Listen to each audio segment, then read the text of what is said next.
Okay, there's one last thing to talk about when it comes to the Ultimate Guide to WordPress, and that is updating WordPress. There are two basic parts to update.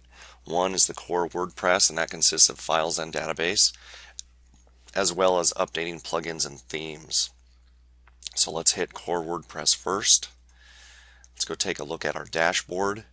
Core WordPress, if you're on your dashboard, will tell you that it needs updating. WordPress 3.2.1 is available. Please update now.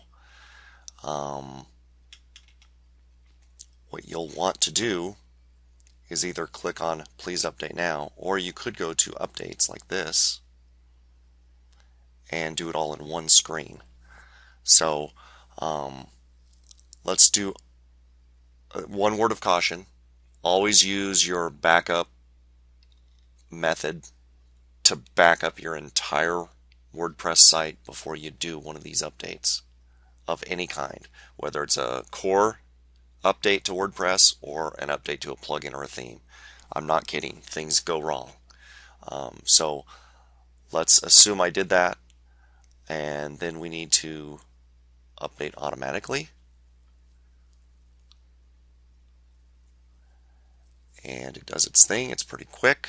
It will tell you everything went well or not, and then go back to dashboard. Everything was successful there. And then go back to updates,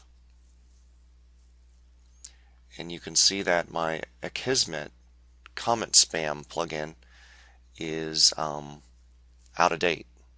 So we can click on that and click on update plugins,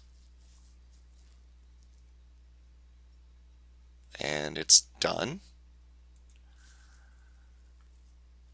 And then if we go back to WordPress updates, if any themes that we had installed were in need of updating, that would be notated right here. Anyway, that's it. That's how you update core WordPress and database files and the plugins and themes. All right. Thanks a lot.